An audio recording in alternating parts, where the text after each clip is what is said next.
Lead and Feel.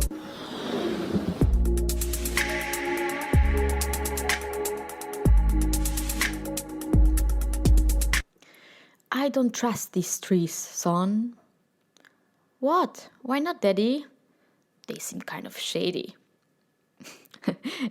Yeah, sorry. I couldn't help starting with a dry joke about trust. But yeah, you got the gist.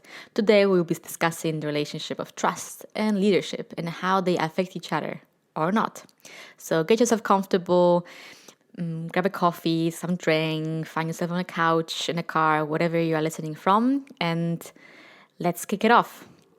So, in this episode specifically, I'll be discussing the concept of trust within the leadership scope, but also on its own. And I hope it goes beyond saying that trust is a prerequisite to a lot of stuff in life, right? You can't go much further, much deeper if trust is not fully established or not really secured or basically present, or actually lack of trust or losing trust is quite a challenge, right? Or makes things a little bit harder.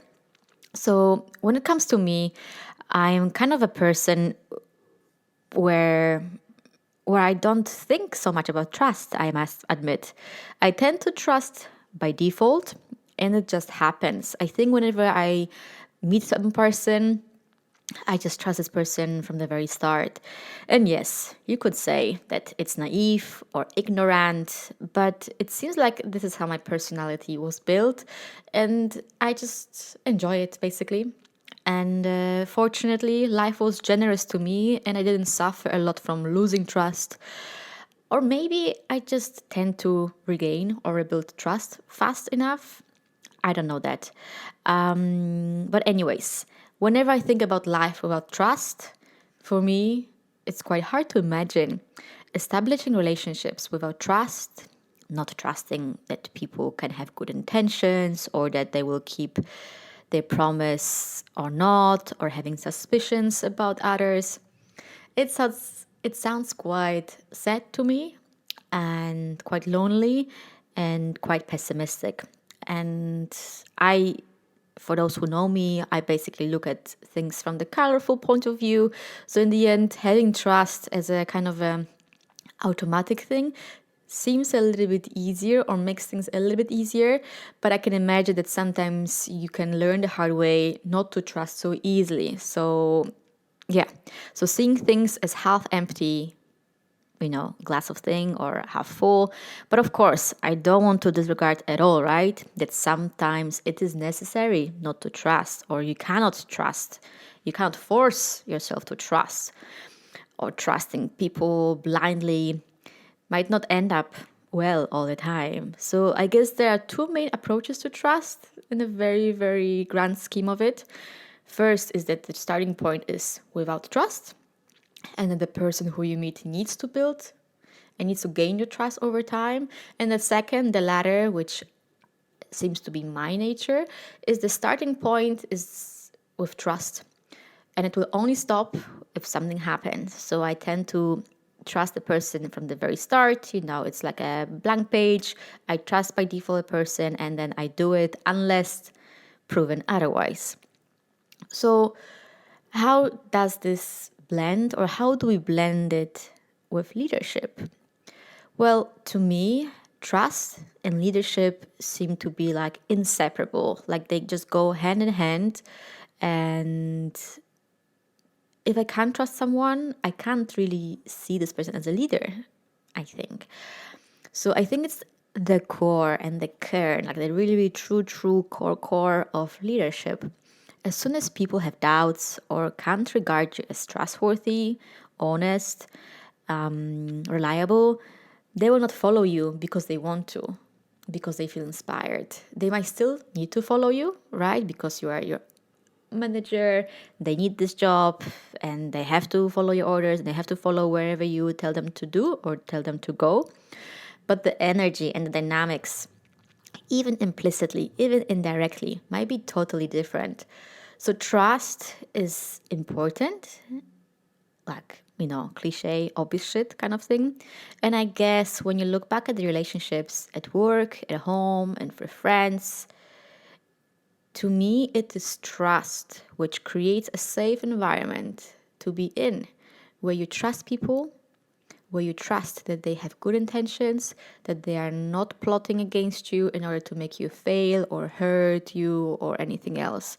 So basically, it's an environment where you just can be at ease, and then from there you just slowly build up. So like trust seems to me like this one fundamental layer that you can't build your, metaphorical house with bricks with other components on top of it if the foundations are not stable.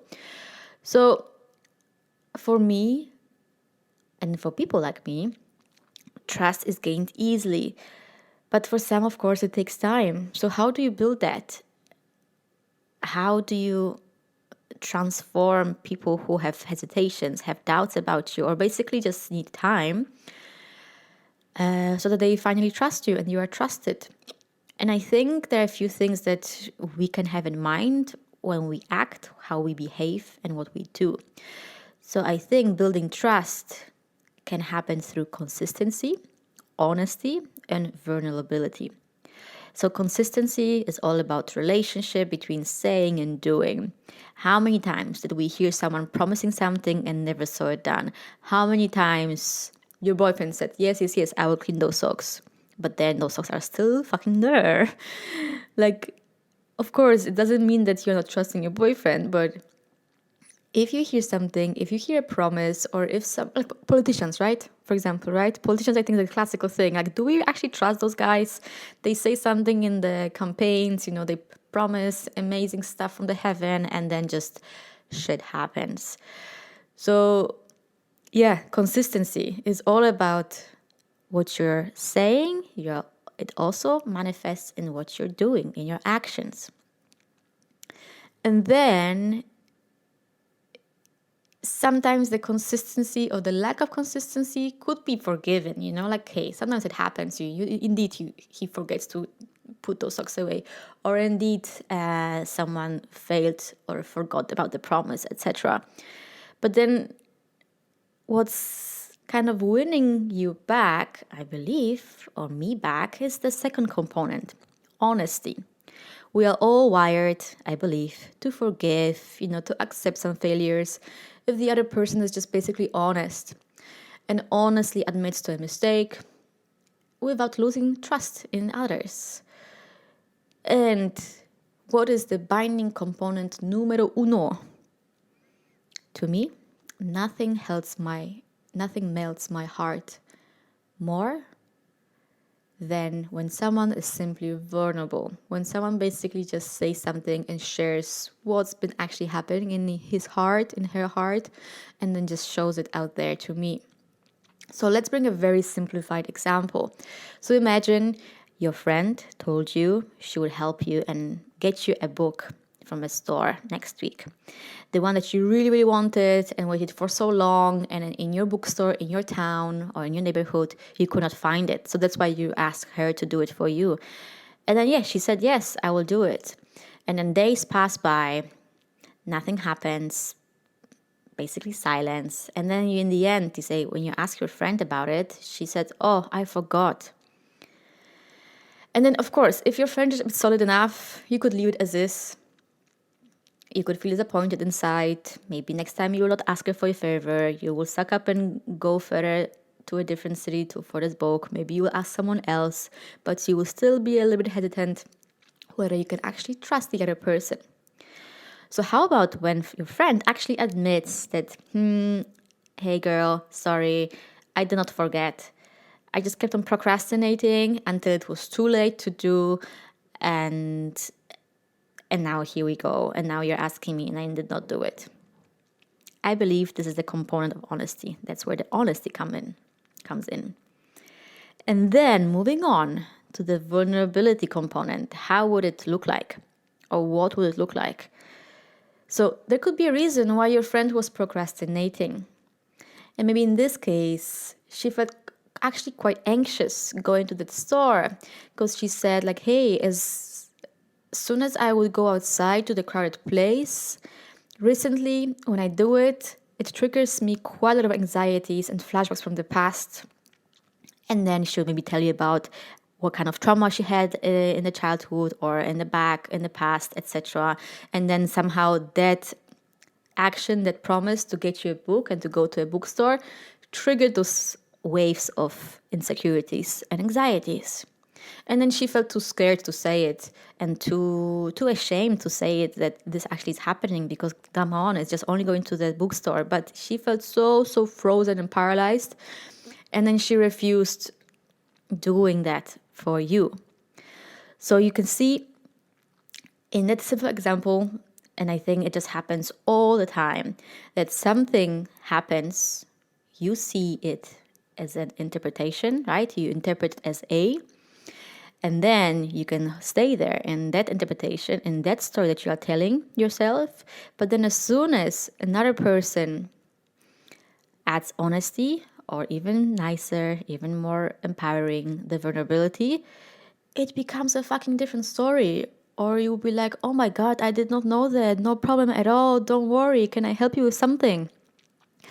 So then trust to me is really having the guts to go beyond the consistency.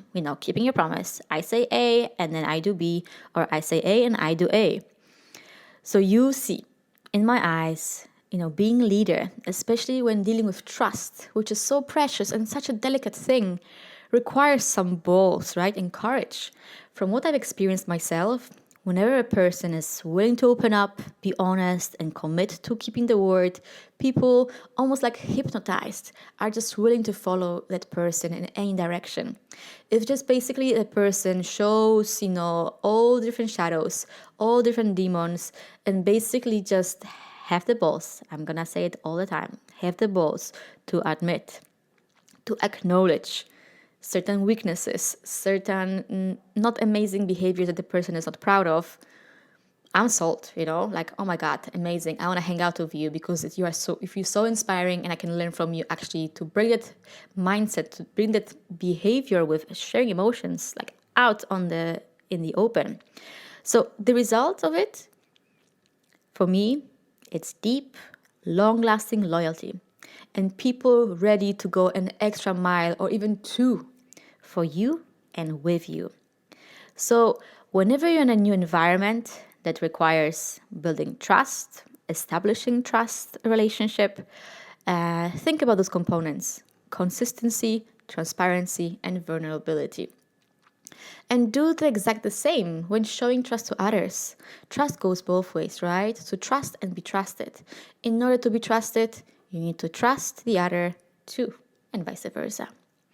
And within the leadership role, have faith and believe in others, right? So admit to your mistakes when they happen, learn from it, and even better, share those lessons with others and just really show what your journey has been. So for me, it's just so easy, right? Just to share a lesson 10 years later when you're already so detached from the situation, and now you can basically just be this wise person saying, yes, when I was your age, I felt ashamed, and then this happened, and then that happened, and then from now on, I decided to do X. For me, it's even more empowering, more, I don't know, I don't know even how to say it and how to call it, like juicy, and making me feel alive is when a person is sharing those things, like almost real time, saying, hey, I noticed I just fucked up. I noticed I did not do what you wanted me to do, and I remember that it was so precious to you. I'm so fucking sorry. I really did not mean that. I did not want to hurt you, but I know I did because it was so important to you. So when people do it like almost in a real time, or maybe, kind of a delay of 1 hour or the day later, it's so amazing, because in the end, you are stuck with your story, right? You are stuck with your interpretation of the action of the other person. So then you will hold that story, that interpretation, and that label in yourself, in your heart. And until the other person confirms with you that your story is correct or not, you'll be still there, subconsciously maybe judging the other person, that she did it because she did not want to, she doesn't like me, I'm not worth of it, etc. So there is nothing more inspiring to me when seeing a person sharing their darkest secrets or failures with others, as if there's some magic happening when a bond is created between you and the others, when the heart talks to the heart of the other. I know, sorry if it sounds fluffy, sorry about that, but then I don't know the other metaphor, because I think it's in the end when we talk head to head, we can rationalize, we can bring up amazing dictionaries, amazing descriptions of our behavior, explanation, etc. But then when we put this layer aside, and I know it's not easy, it's also fucking scary. I'm not saying that I'm amazing, and great and expert and I do it all the time. No. But then I notice first a subtle, but then such a fucking huge difference how the heart decides to speak to the other heart. And then your mind is just somewhere on the side. All right. So to sum it up, I see trust as a building block, as I already said, right? At the layer foundation to leadership, where you can't move on without it, or at least it will have a different outcome with different dynamics between people around you. So really take the time to focus on trust, to establish it between the others and you the others. And then like I did before, I would like to leave you with a few questions just to let you ponder about. How about you? What does trust mean to you? Where was trust destroyed by someone, by you, by a situation? How did you recover from it? Or is it actually hard for you to regain trust after someone lets you down? Do you trust easily or not really? And then maybe how did it evolve over time? Or maybe you already have this kind of intuition, which people you take it slowly, which with people you click, and then there is this magical bond immediately. I'm curious about your thoughts, and I'm curious what comes out of you. So that's the end of episode 2. I hope we've established some trust together between me and you. I hope to be consistent for you. I hope to keep my promise to give you hopefully meaningful content. I hope to be honest. I'm all about honesty, and I hope I can at least show a little bit of my vulnerability. I'll try to do my best. So in the end, hopefully it triggered some reflections, what trust means to you and how you relate to trust overall. Thanks a lot. Till next episode. Bye-bye.